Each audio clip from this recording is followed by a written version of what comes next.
이제 설교를 하게 되면 다음 주간은 또 여러분이 우리 안에 성령의 역사가 없다면 힘들어요. 이 죄를 탐사하는 게 잘 안 되기도 하고. 그러니까 이게 죄각성의 저는 경계선이다라고 말씀드리는데, 저는 이 자리에 나와서 설교를 듣는다면 죄각성의 경계선까지는 올 수 있다고 생각을 해요. 설교를 계속 들을 때. 이제 그 죄각성의 이제 경계선에 있거나 그 전에 있거나 하는 분들은 본인의 이제 의지죠. 의지를 동원해서 힘들지만 죄를 계속 찾아낼 필요가 있다라는 부분입니다. 그렇게 죄를 탐사, 살피다 보면 어느 순간 성령이 역사하게 되고 성령이 우리를 이 죄각성의 단계로 진입을 시켜줘요. 그러면 죄각성의 단계에 진입을 하게 되면 이 죄각성의 단계는 늘 말씀드리지만 한 가지 이 포커스로 집중이 됩니다. 죄각성의 단계에 진입하면 내가 죄각성의 단계에 진입했는지 안 했는지를 점검하려면 이 단계에 들어오게 되어지면 내가 어떻게 하면 이 죄에서 건진받을 수 있을까라는 한 가지 목적, 이 죄각성의 단계는 생겨요. 그러니까 늘 그 생각만이 붙들고 있죠. 일을 해도, 설거지 할 때도, 직장에서 일을 할 때도 계속해서 내 안에 있는 죄를 바라보게 되고 어떻게 하면 이 죄에서 벗어날 수 있을까? 그걸 계속해서 고민하게 되죠. 그래서 이것이 또한 기도가 되고요. 하지만 죄각성의 단계에서는 이 죄에서 벗어날 수가 없습니다. 죄의 지배 가운데 있기 때문에 계속 반복이 되죠. 계속. 죄는 알겠고 벗어나고 싶은데 불가능한. 그래서 마침내는 이 자기의라고 하죠. 이 자기의라는 부분은 이 죄에서 내가 벗어나려고 하는 나의 노력, 힘을, 공로를 말하거든요. 마침내 이 부분이 다 무너지죠. 여기서. 그래서 예수를 필요하게 되고 예수를 붙들게 되는 거고. 그래서 이 부분이 예수를 믿는 거예요. 그래서 여러분에게 예수를 믿습니까? 라고 물어보면 저는 예수를 믿습니다. 주일학교부터 교회에 나왔고 예수님이 누군 줄 알고 예수님을 저는 믿고 믿음으로 천국에 저는 갈 거예요. 라고 답을 다들 하시는데 근데 예수를 믿는다고 했을 때 예수를 믿는 믿음이 단지 저는 예수를 믿어요. 라고 하는 이 우리의 신앙 고백이 아니라 나의 이 죄, 어떻게 하면 죄로 물든 이 나의 마음, 이 상태에서 건진받을 수 있을까에 대한 해답이에요. 그에 대한 해답. 여러분이 수학 문제를 풀 때에 1 더하기 1은 아무 숫자를 넣는 게 아니라 1 더하기 1은 2잖아요. 그러니까 똑같아요. 어떻게 하면 이 죄에서 벗어날 수 있을까, 건진받을 수 있을까에 대한 마침표가 그리스도였어요. 그래서 예수 그리스도를 믿는 겁니다. 자, 그러면 오늘은 불평과 원망의 죄에 대해서 살펴보려고 하는데 이 불평과 원망은 너무 우리가 많이 하는 거잖아요. 저도 똑같아요. 거듭난 사람도 수시로 올라오잖아요. 그래서 제가 말하지만 내 입으로 내뱉지 않아도 불평과 원망에 마음을 품는 것, 씨앗을 품는 것만 해도 죄라고 하잖아요. 저도 끊임없이 이 불평과 원망, 이 말씀을 준비하면서 또 제 자신을 돌이켜볼 때에 지난 주간에 많은 죄를 지었거든요. 이런 죄의 유혹이 끊임없이 저를 흔들었던 이제 모습을 발견하게 됐죠. 이게 죄의 위력입니다. 위력. 죄는 거듭난 영혼도 이렇게 죄는 흔들죠. 죄가 위력이죠. 그러니까 거듭나지 않은 사람들에게는 이 죄는 완전히 지배를 하죠. 그래서 이 불평과 원망이 죄인 줄을 몰라요. 그리고 이 불평과 원망을 해야지만 그들은 살아가게 돼요. 그러니까 좀 반대 상황이죠. 그러니까 거듭나지 않았으면 여러분은 불평과 원망을 계속해서 마음에서 하고 입으로 내뱉고 계속해서 불평과 원망을 해야지만 여러분이 생존할 수가 있습니다. 이 탐욕의 확장이거든요. 하지만 거듭나게 되어지면 이 불평과 원망이 이제 불편하게 되죠. 그래서 버퍼링이 걸리고요. 이 죄라는 걸 알게 되고 죽이려고 하죠. 그러니까 거듭난 이후에 나의 삶은 탐욕이 죽는 방향으로 나의 삶이 움직여가기 때문에 이 불평과 원망도 그러므로 나에게 이 거듭난 사람에게는 죄의 유혹으로 다가오게 되죠. 죄가 지배하는 이것으로 살아가는 게 아니라 이것을 죽여야지만 살아가는 존재가 거듭난 사람이죠. 그래서 여러분 이런 설교 많이 들어보셨죠? 주일학교에서도. 여러분 불평하지 마세요. 원망하지 마세요. 엄마 아빠에게 불평하지 마세요. 또 누구에게 선생님이 불평 원망하지 마세요. 남편과 아내 서로에게 불평과 원망하지 마세요. 성경에서 불평하지 말라, 원망하지 말라고 말씀이 많이 나오거든요. 구약도 신약도 찾아보면 수도 없이 나오죠. 원망하지 말라. 불평보다는 원망 쪽이 좀 많은 단어가 많아요. 불평, 원망하지 마세요. 라고 했을 때. 그래서 설교를 이제 주일학교 또 교회에서도 합니다. 불평하면 안 되고, 원망하면 안 되고, 감사하십시오라고 하죠. 자, 여러분도 이 설교를 대단히 많이 들은 줄로 제가 짐작을 합니다. 지금까지 교회를 다녔다면 주일학교도 또 어른 예배도 작년 예배도 불평하지 말고 원망하지 말라고. 자, 한번 제가 여쭤보겠습니다. 그 설교를 들었을 때 불평과 원망이 되던가요, 안 되던가요? 또 하게 돼요. 설교를 듣는 그 순간은 이 부분이 우리에게 거듭나지 않았다면 일반 은총으로 작용을 하거든요. 이 불평과 원망이. 그러니까 도덕과 윤리로 작용하는 거예요. 불평과 원망은 나쁜 거야. 안 해야지. 라는 설교를 들을 때 그런 마음이 일시적으로 올라오지요. 그 순간은. 자, 그런데 예배당 문만 나서게 되면 바로 불평과 원망이 나오죠. 누가 차를 이렇게 대놨어? 애는 왜 또 이렇게 자기 마음대로 하는 거야? 바로 우리 남편은, 아내는, 애는 온갖 불평과 불만이, 원망이 나오게 되죠. 그러니까 여기서 볼 때 우리가 이 부분을 알게 됩니다. 아, 이게 그 불평과 원망은 하지 말라고 해서 또 내가 하지 않겠다고 결심해서 될 수 있는 게 아니구나라는 결론이 나와요. 모든 부분도 마찬가지예요. 불평과 원망뿐만 아니라. 그런데 불평과 원망은 훨씬 더 우리에게 만연되어 있는 죄지요. 자, 그런데 이 불평과 원망을 하지 않을 수 있는 존재는 누군가 하면 거듭난 사람은 가능합니다. 여기는 제가 얘기했지만 불평과 원망이 놓고는 해요. 마틴 루터가 이런 말을 하죠. 새가 우리 머리 위에 올라가면서 똥을 살 수 있지만 우리 머리 위에 둥지는 짓지 못하게 하라라고 얘기를 하죠. 그러니까 새가 똥을 살 수가 있어요. 거듭난 사람에게도. 하지만 그 머리 위에 둥지를 지을 수가 없죠. 이런 차이라는 거죠. 거듭나지 않으면 둥지를 지어요. 새가 거기서 살아버리죠. 그 머리 위에서. 이제 이런 차이가 있는 부분인데, 그래서 이 그 불평과 원망을 아무리 하지 말라고 해도 자녀들에게는 불가능하죠.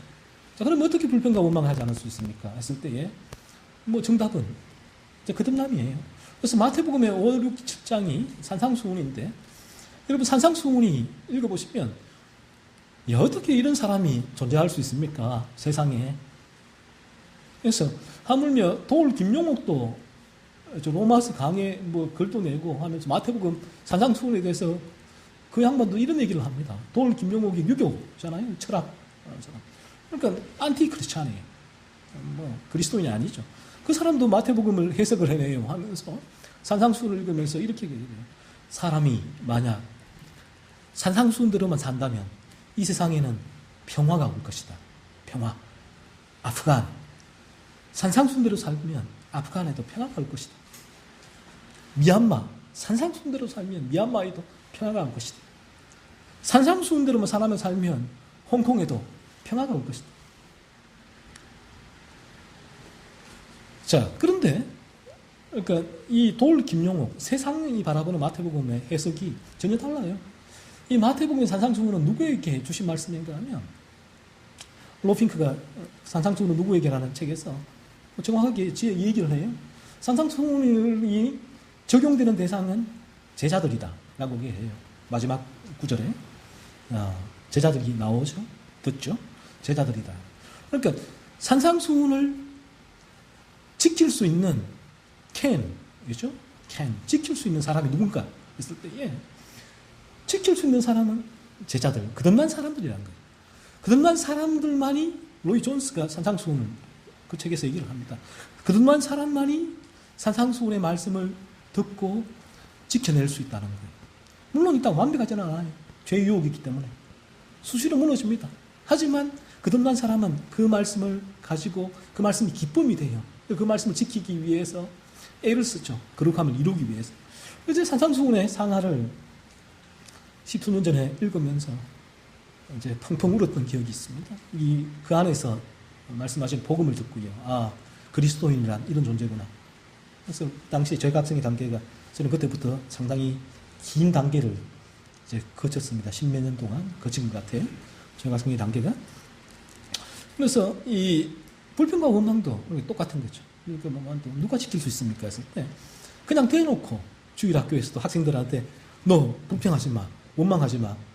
자, 지난주에 불평, 원망 안 한 사람 1달란트, 2달란트 이렇게 해서 불평과 원망이 이제 사라지는 게 아니에요.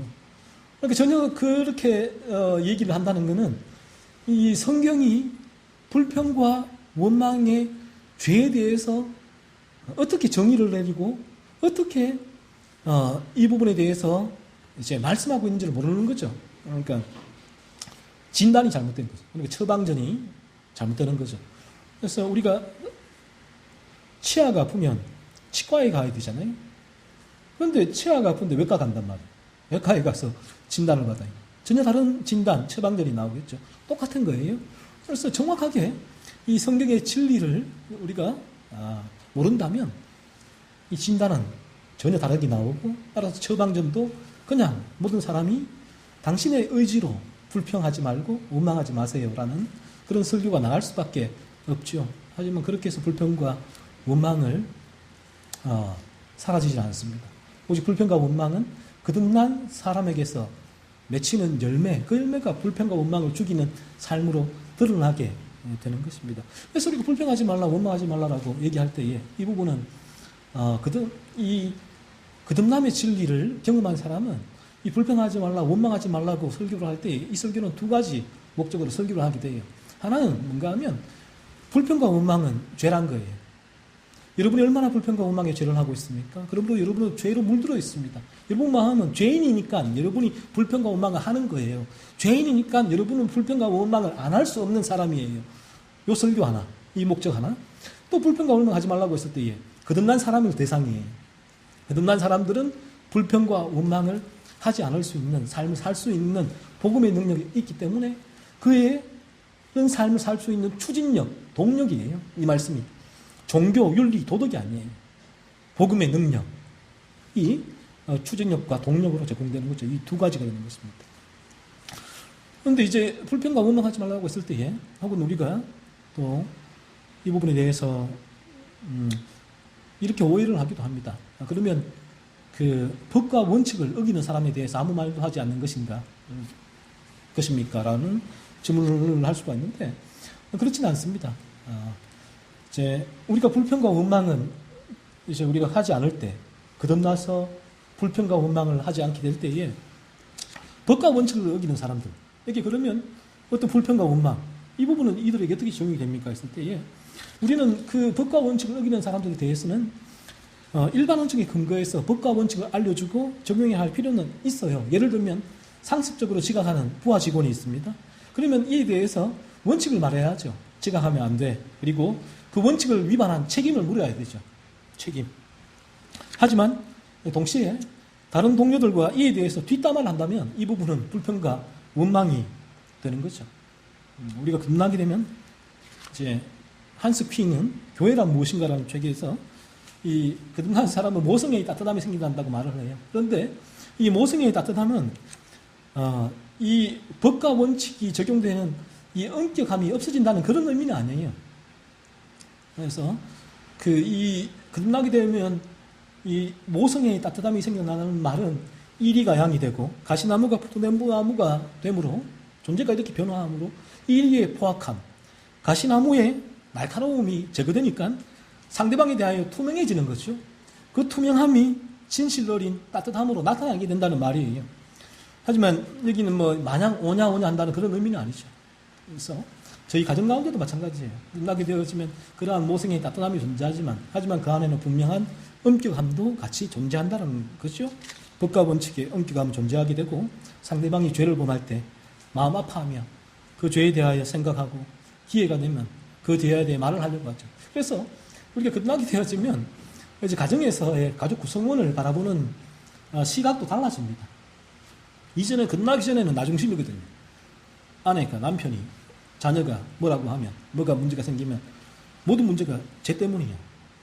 남편, 아내, 우리 애 때문이에요. 이렇게 되는 것이. 이게 이리오의 포악함이고 가시나무의 그 가시, 날카로움이거든요. 하지만 이제 거듭나게 되어지면 달라지죠. 그들의 왜 저럴까? 왜 저런 행동을 할까를 봐요. 그래서 이전에는 마냥 왜 저런 행동을 할까가 아니라 이전에는 내 이 탐욕이 그들이 나에게 대항하는 퉁명스러운 말투, 차가운 말투, 짜증 섞인 말투, 기분 나쁜 말투, 그런 말이 내 마음을 상하게 하니까 바로 나는 그들을 정죄하는 이런 나쁜 X라고 얘기를, 이런 반응이 나오게 되죠. 그래서 흥분하게 되면 감정이 폭발하기도 되고 하는 부분이 있죠. 하지만 이제 거듭나게 되어지면 달라지죠. 그렇게 바라보지 않고 왜 저렇게 할까? 왜 남편이, 아내가 저런 말을 하고 저런 행동을 할까? 왜 우리 애가 저런 행동을 하고 저런 말을 할까?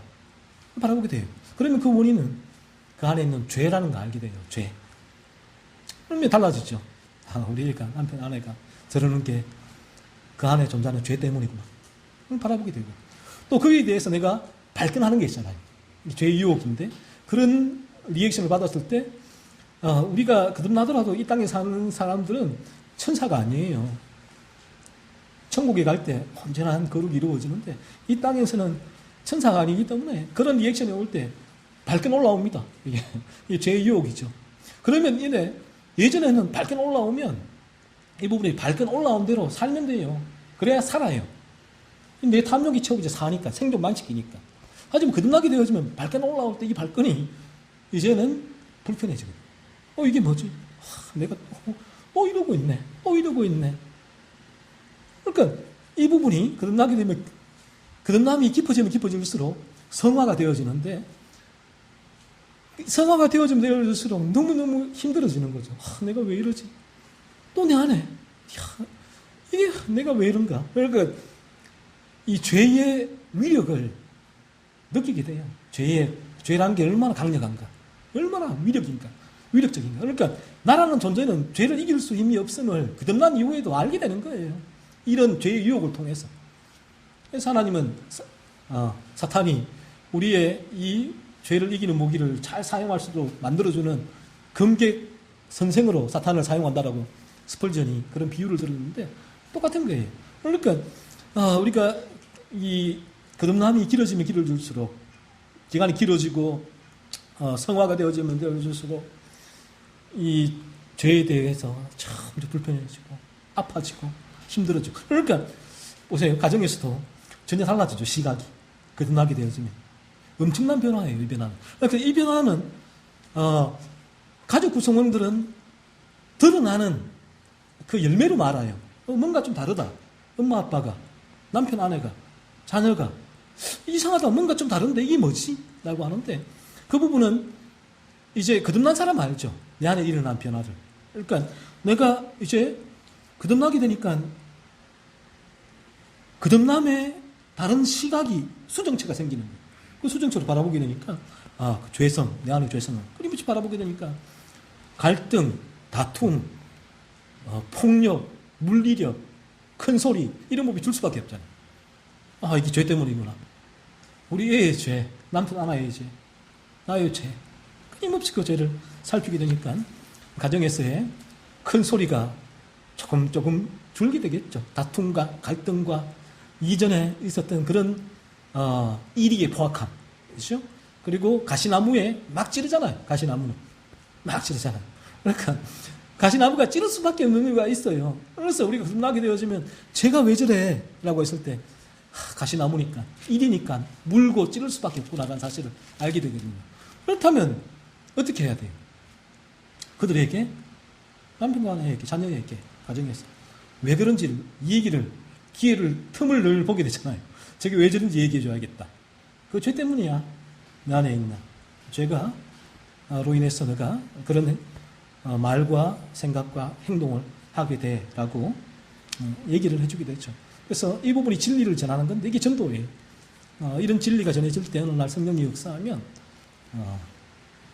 이제 그 진리를 듣는 가족 구성원이 이 죄각성의 단계로 진입하게 되죠. 그래서 오늘 이 불평과 원망은 이스라엘 백성을 통해서 볼 수가 있는데, 이스라엘 백성 430년 동안 애굽에서 살았거든요. 그래서 그 애굽에 이제 430년 동안 애굽에서 살다가 이제 박해를 받게 된 연수가 모세의 출생쯤이라고 보면, 요셉이 죽은 이후에 모세의 출생쯤이라고 보면 한 80년 넘게 애굽의 박해를 받은 거예요. 430년 동안 애굽에 정착해 살면서 한 80년 동안 애굽의 종살이를 했던 것으로 추정이 되는데, 그래서 애굽에서 이 노예 생활이죠. 이스라엘 백성들이 바로가 이제 이들을 노예로 삼고 이들에게 벽돌을 줍고 이제 짚을 주면서 벽을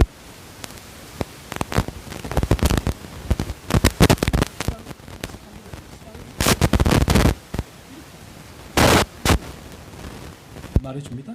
이스라엘 자손은 고된 노동으로 말미암아 탄식하며 부르짖으니 그 고된 노동으로 말미암아 부르짖는 소리가 하나님께 상달된지라. 너무 힘들어요. 하나님 미치겠어요. 죽겠어요. 저 좀 살려주세요. 이 말이거든요.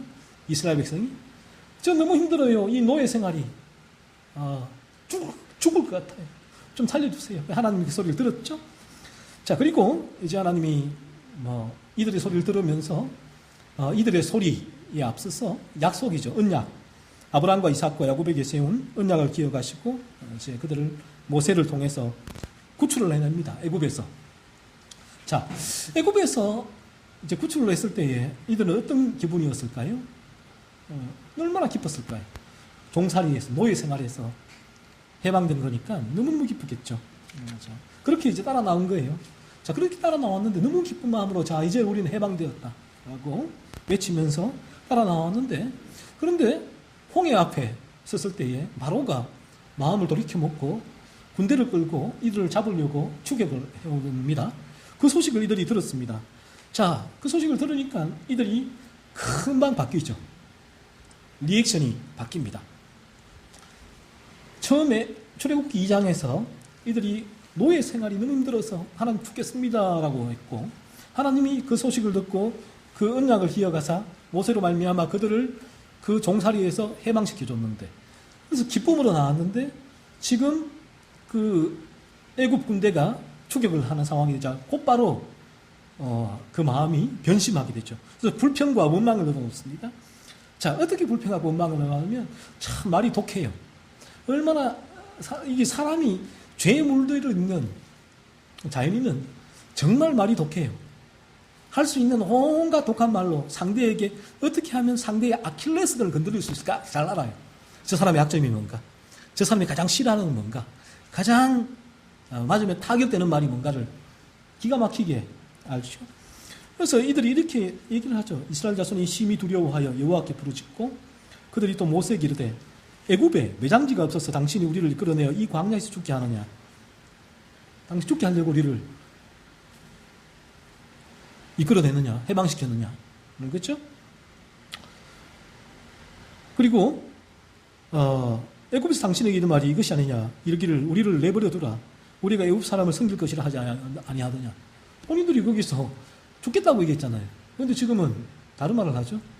우리가 섬길 것이라고 했는데 굳이 우리를 당신이 거기서 이제 끄집어내지 않았느냐. 애굽 사람을 섬기는 것이 광야에서 죽는 것보다 낫겠노라. 차라리 애굽에서 사람 섬기는 것이 지금 죽는 것보다 훨씬 낫다라고 이런 불평과 원망을, 이 독한 말, 쓴 말을 그렇게 모세에게 내뱉었죠. 자, 그리고 그러한 이 홍해가 하나님께서 갈라지게 하시고 이들을 홍해를 건너게 이제 한 그 이후에 또 광야 생활에서 또 출애굽기 15장에서 17장을 읽어보면 끊임없이 불평과 원망을 합니다. 이스라엘 백성이 마실 물이 없다고, 먹을 고기가 없다고 계속해서 불평과 원망을 늘어놔요. 자, 이들이 하나님의 역사를 마주하면서도 왜 이리 불평과 원망을 이 반복적으로 습관적으로 했을까 하는 것입니다. 왜 그런가 하면 죄의 지배 가운데 있기 때문에, 죄의 지배 가운데 있기 때문에 아무리 이 사람들이 하나님의 역사, 홍해가 갈라지는 역사를 봤잖아요. 그리고 홍해가 갈라지기 전에 역사 전에 애굽에 10개의 재앙을 하나님께서 내리셔서 애굽에서 자신들 건지되는 모습을 눈으로 목도했잖아요. 봤잖아요. 홍해 갈라지는 거 봤고, 반석에서 물이 나오는 거 봤고, 온갖 이적을 다 봤는데 그 순간은 이들이 늘 그래요. 하나님을 경외하고 찬양하고 두려워해요. 하지만 본인의 탐욕이 스크래치가 날 때, 당장 배가 고프다, 목이 마르다 했을 때 곧바로 불평과 원망을 해요. 하나님, 왜 이러세요? 모세, 왜 우리한테 왜 이렇게 힘들게 하냐는 것이죠. 자, 이런 모습이 죄의 지배 가운데 있는 그 인간의 자연스러운 모습이라는 것이죠. 이처럼 우리도 죄의 지배 가운데 있으면 불평과 원망이 자연스럽게 나오게 됩니다. 여러분의 한 주간의 삶들을 곰곰이 생각해 보십시오. 얼마나 많은 불평과 원망을 했습니까? 남편과 아내에게, 자녀에게, 형제 간에, 주변에 얼마나 많은 불평과 원망을 했습니까? 죄의 지배 가운데 있다는 증거예요. 이 부분이. 우리가 죄의 지배 가운데 있기 때문에 불평과 원망하는 거예요. 안 해야지, 안 해야지. 그래서 여러분이 기념일 때 편지를 쓰잖아요. 자녀는 부모에게, 또 부모는 자녀에게 편지를 씁니다. 그러면 편지에는 늘 읽어보면 우리의 결심이 담겨져 있죠. 이렇게 안 해야지. 늘 또 감사해야지. 뭐 이런 부분이 담겨 있는데 불가능하죠. 곧 이내 그 편지를 쓰고 그 다음 날 곧바로 불평과 원망을 하고 있는 여러분의 모습을 발견하게 될 것입니다.